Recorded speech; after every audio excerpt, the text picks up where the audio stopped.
Hello and welcome to a new edition of the ROKER Report.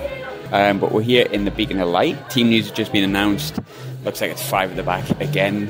Gucci coming back in alongside Duncan Watmore. Good to see Watmore back because I thought his injury that he suffered against Blackpool could have potentially put him out for quite a while actually, so I'm pleased that he's back. So yeah, I mean, team front to back, you've got McLaughlin, you've got Flanagan, Ozturk, Willis, you've got your right midfielder or right wing back as O'Nien, left wing back as Hume, Grant Ledbetter's back in place because obviously Dobbo's suspended as well, Charlie White up front, and then obviously you've got Watmore, and on top of that as well you've got Gooch, as we were just stating before. So I suppose pretty much predictions is, again, it's quite depressing to be playing 5 at the back against a team that are bottom of the league.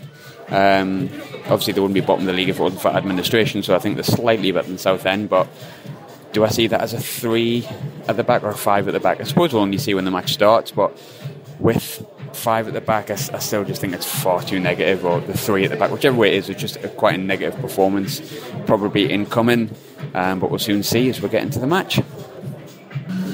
And just like that, I've went and bumped into Bomber and Niall. Niall, how are you feeling about the lineup? It's to be expected, isn't it? I mean, Ledbetter's the one where we all think shouldn't really be in the team, but he's there. Have his legs gone, possibly.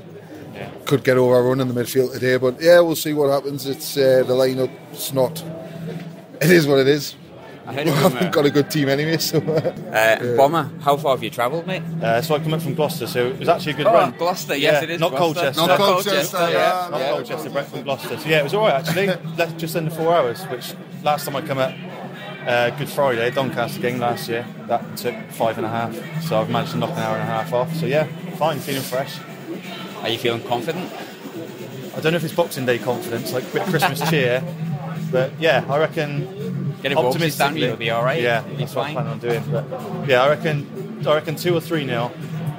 I'll be happy with that. I reckon Bolton. that. Yeah. To Bolton, to us. I think. Like I said, it's time for Christmas miracles, Graham. So. Thing is, they're going to put 10 men behind the ball. They're going to defend. We're going to try and hit them in the first 20 minutes. We're going to get frustrated. We got Charlie White playing, mate. So. Well, yeah. We've got Liam Bridcut at centre half. Is he playing centre half? He's been at centre half. Like, how much are you betting Charlie White gets out jumped by him at least 4 times? I quite fancy those odds, to be fair. I still fancy the score, even though he's playing centre half. Yeah.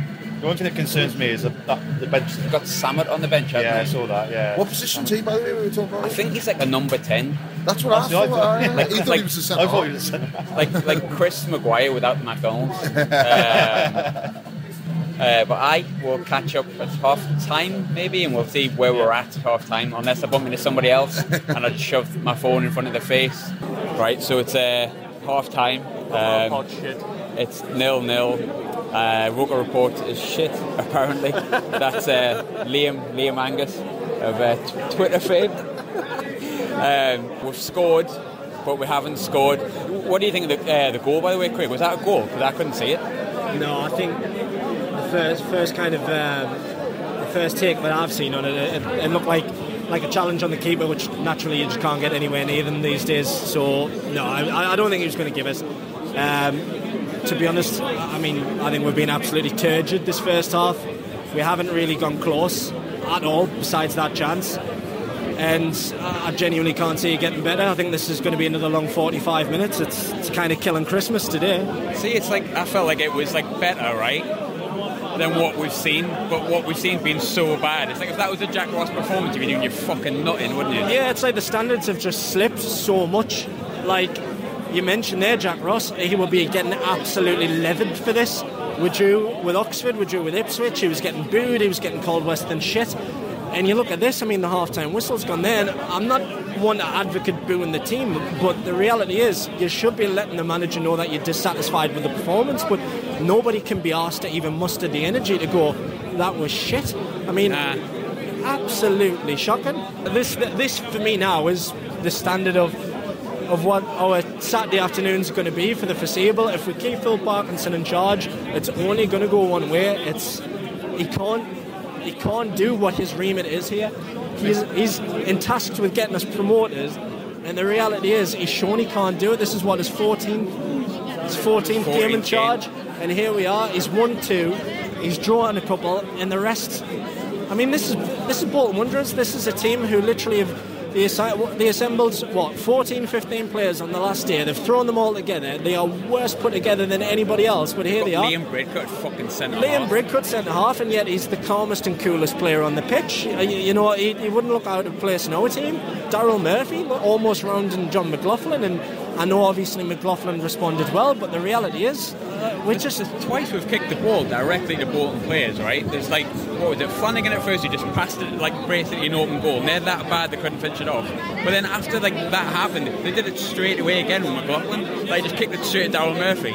If this was a team that wasn't bottom of the league or in the bottom three or is like demoralised as Bolton are, we would have been probably 1 or 2-0 down. And this is one of the better performances on the park. It is, you're right. And that is a sad indictment of his time here. I genuinely think, you know, you look at the formation, people say it's a 3. For me, it looks like a 5. It's a 5. It's a 5. I think it's a 6 with Ledbetter dropping. Yeah, I was going to say. I mean, look, and touching on Ledbetter, he's done absolutely nothing again. He's. I love him because he's Grant Ledbetter. I love him the first time round, but he's just, whether it's a system, he's finished. I don't know what it is, but just not working. Him returning No, I think my concern is you look at Phil Parkinson. I genuinely think he'll be happy with this performance so far. Getting funny looks, and I feel like a punch is probably going to come my way, so I'm going to opt out and I will return at full time. Once I've thrown my Christmas presents at Phil Parkinson. We'll be back at full time, hopefully in a bit of a more positive mood. So things didn't get better at full time. Everyone else is way too raging to discuss the game. So it's just me and Craig. I've got my feelings on it, but Craig, I'll come to you first, mate. How bad was it? I am raging. I'm absolutely seething. In fact, I mean, at half time I said we'd get beat 1-0, so if we're looking for any small positives, we didn't get beat, and that's the only one. Look, the reality is, you know, a P45 needs to be fresh out of that printer right now for Phil Parkinson. It's got to go. Those players are not playing for him. They are capable of so much more, so much better. We were told, when Jack Ross was let go, when we were 6th in the league, we were told that this team is a team that is capable of finishing in the top 2. So what's changed now? Why all of a sudden are we told that we need to stumble along and fall into January and then try and sign 4 or 5 new players and then try and get back up the league? As it stands, the last time I checked, we're 15th, and every single week we're doing this, we're going, this is a new historical low for Sunderland Football Club, and it is an absolute shambles. And the only saving grace that we can have is the fact that the fans have turned, and people can say what they want. I've heard a few people say the words like poison and the fans are toxic and this, that and the other. Bollocks. And I tell you what, today there was almost 34,000 people to watch us at the lowest ebb in our 140-year history, and for the large part I thought the fans were magnificent. They were great. I mean, they made their feelings known, right? But I mean, like, we're saying that obviously people sang for Kevin Phillips quite vocally today, but then it went into a sing-song with like old players, just anything to try and G the fuckers up. Yeah, it went through the songbook of all the old legends, didn't it? And it was a bit disappointed we didn't get the Martin Smith song going, like, but I think I was on my own with that. It's just it's kind of a sad indictment of where we are. You're going through players' names of those, you know, you're hearing names like Sessegnon and things like that getting chanted, and where we were at the start of the decade for where we are now. And the reality is, look, we're no longer kind of challenging for top 6 or anything like that now. We are, in my personal opinion, and I hope others will agree, we're in a relegation battle. We can't win games, we can't score goals. Much more than a promotion one. I mean, what's that? Is that 15 games, 14 or 15 games, 2 wins? And I mean, yes, people say, there's cup games in that, but those cup games are against 12-year-old children from Leicester. Shit teams. Scunthorpe. Like, we've beaten 2 teams under Parkinson, and that was Tranmere, who were woeful, and we played well that night, fair play. But then you've got what was the other game? Southend. And we were utter shit against Southend. It was literally a case of Luke O'Nien had a decent game, scored. I mean, let's look at the players today. Do you think there was any decent performances today? Clutching at straws, really. I thought McNulty was... Yeah, look, had a spark when he came on. The annoyance is, you bring Chris Maguire on at 65 minutes, you bring McNulty on with 12, 13 minutes to go. You can't decide you want to win the game that late in it. You know, we've set up, like we said at half time, people say a 3, it was a 5. We played 5 at the back. Absolutely a 5. With 2 holding midfielders. And look, with Max Power and Grant Ledbetter there, we're not going to create anything. What does Max Power do, by the way? Nothing. What does he actually do? And I'm sick of being all. on the... I mean, obviously I'm not on the fence about it on maybe on Twitter, but I don't think I've ever really gone on it. Max Power has been utter crap for over a year after having 2 good games. Yeah, he scored a couple of goals, some half-decent finishes, but let's be fair, those are the type of goals that you score once in a blue moon. It's a FIFA-type finish. He's one of those match-of-the-day players, if you like, that... For example, when we signed Craig Gardner, we thought we were getting the next coming of, a Patrick Vieira, Rolls-Royce midfielder type, and this Jordan Henderson replacement. Yeah, and this kind of seems like it now. It's like that again. That we were told Power, the job he's done in League One, etc., etc. But the reality is, he's come in and he's done absolutely nothing. And you'll hear people say the red cards killed him, but look, let's be fair. He never got started before those red cards. Don't care what anyone says. And the team that we've turned out today, again, I just don't think he wants to win the game. I don't. He stood with his hands in his pockets, and that was one of the biggest criticisms for Jack Ross. But come on, look, we've said this 100 times now. If Jack Ross got this team in 6th, and there was aspirations for them to be in the top 2, then that basically shows that Jack Ross, in fact, is an absolutely unbelievable manager. If basically Phil Parkinson's come in and took over his team and we've dropped 9 places and we've picked up no points. Now, that's an exaggeration in respect of Jack Ross. I appreciate that, but come on. This is not acceptable. How people can defend Phil Parkinson the now, big one for me, right? And the thing is, it wasn't even that surprising. So Flanagan goes down. I think he's done his hamstring. Yeah. And then I went, he'll bring a centre off on. Yeah. And then we went, well, who's on the bench? Is it Lynch or the Bock or whatever? And we went, now's your chances to bring like a centre forward. And you got McNulty and Grigg there. You're playing bottom of the league. And I must say, McNulty and Grigg would have changed the outcome of the game. We know that the team's performing the way they are, and it might still be 0-0. But why would you bring on like a left back and put him at a centre off when you're at home against bottom of the league? I know there wouldn't be another point deduction, stuff like that, but and I don't mean to be unfair towards Bolton, they were one of the worst sides I've seen at the stadium, period. Yeah. Like, they were awful. The fancied the chances, I think, a couple of times. They had a few efforts. Good save from McLaughlin today, to be fair to him. Then after that, they just got further and further back. And look, let's be honest, right? I mean, we're talking about slapped together teams, players, sat in every position. They had Liam Brigcutt at centre half today. Now, Liam Brigcutt is 5 foot now. He out-jumped Charlie White twice. That is embarrassing. That's shocking. The photo of Daryl Murphy and Sean Wright Phillips from 10, 11 years ago. And this is where we are. And the annoyance for me is we know that those players can deliver so much more. They can. It's been proven. Obviously, we got to Wembley twice last season. Yes, okay, it ended in a disaster, fair enough. But it's the same as now. These players were 6th at the start of the season. If we weren't losing many games, we lost 2 or so in 11. And now we just can't win. We can't score. And it's the fact that he's playing today in front of a big crowd, a big vocal crowd, where we'll back them from the offset.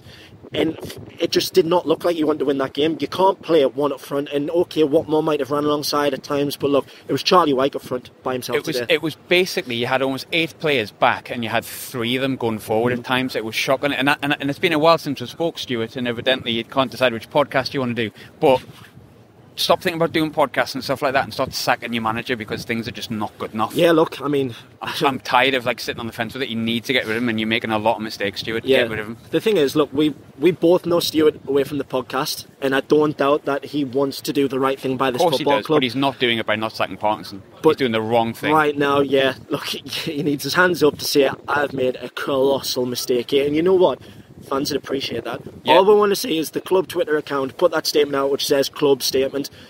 And just let him go. I mean, like I said, we can do festive opening times. Well, that's it. We've done this to death. I mean, the substitutions, like I said, he tried to win the game too late in terms of the efforts we had. And then, I mean, look, I'm not sure if many people picked up on it, but for me, one of the kind of telling signs that I think even he knows that his day is potentially a number now is as it got to the final 10 minutes or so, he just kept going further and further back to the tunnel. So as soon as that whistle blew, he couldn't be seen. It was a shake of the hands. He was straight up the tunnel. And for me, he's appalling. He's the worst manager I've ever had in my lifetime. Yeah, he's a disgrace. And look, we can say what we say about David Moyes, this, that and the other. Premier League. That's Premier League. That's Premier League players. Yeah. And look, even with Simon Grayson, he came in and he kind of told us the battle he was going to have, this, that and the other. And League One's not pressure. There's no pressure in League One. If you feel pressure in League One, then you're completely in the wrong profession. Well, look, we're signing players that play in front of 4,000 or 5,000 every single week, and they come here and they play in front of 30s or 33, whatever today. There might not have been 33,000, but that's how many tickets we've sold today. And there was no criticism for the players. They still got applauded off at the end. Every single one I've seen was getting applauded off. Luke O'Nien comes over. The only one that we know who's not fitting the jigsaw is Phil Parkinson. And like I said, today's the telling sign that people are now singing for Aidan McGeady. We need to win football games. Why alienate your match winner? Why get rid of your best player? And the Probably thing is, the best player in League One on his day. And look, the thing is, we've heard rumours. He's a bad lad, but is there any substance to that? Allegedly, and I mean... The key word is allegedly. There's no substance to that. We're reliably told all the time that the mood in and around the academy and in and around the club is supposed to be fantastic, and the players are all buying into him. It's coincidental that the only one who basically has took a bit of a huff is the one who earns the most amount of money. Yeah, it's very coincidental, isn't it? It's like, suddenly it's like McGeady... And the thing is, if McGeady is a bad lad as well, how come Jack Ross turned him into the best player in the league? Well, how come Chris Maguire is still involved in the team? Because we call him a shithouse because he speaks his mind. But look, let's face it, I mean... I cannot imagine Chris Maguire sucking up to Phil Parkinson, let's be honest. Not a chance. But the thing is, I think in terms of Aidan McGeady, the reality is most people are now starting to say why he's had a falling out is because he doesn't believe we should be going to places like Gillingham and playing 11 men, you know, to sit as far back defensively as we can. He wants to go and win games. He's played for, he's played for Celtic, he's played for Everton, he's played for bloody massive clubs. He's Sunderland are probably on a par with, at least on a par with a lot of the clubs he's played for. But he's played Champions League and that. Like, I'm not saying he's had a great season, far from it. But how do you go from being as good as you were last season with a broken foot to as bad as this under like a substitute teacher? Like, and why is it his fault? You can evidently see it's just not working. Yep. Oh, that's the Bolton team boss, you motherfucker. Hopefully they can take Phil Parkinson home also. Is that full time?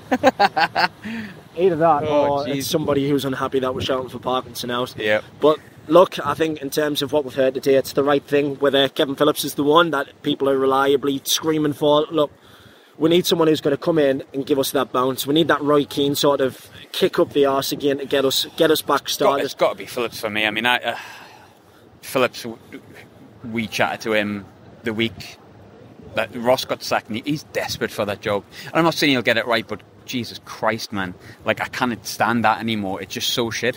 Even if just for one day I go, I'm excited about Sunderland Football Club, it's better than the shite I'm getting now. If Phil Parkinson was let go at, say, 6 o'clock tonight and there was a phone call to Kev at 6:15, it'd be here.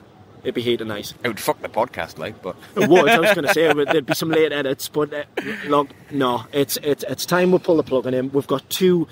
I mean, I'm calling them difficult, and then we'll do the whole no disrespecting, but look... They're not difficult We're going games. away to Doncaster and Fleetwood in the next few days, and people really need to have a reality check here. Gillingham, Leicester under-21s, Look, Scunthorpe. We're Sunderland Football Club, 6 times champions of England. Now, there's not many people who have finished above us in our 140-year history in terms of that standings of who's won the top flight of English football more than us.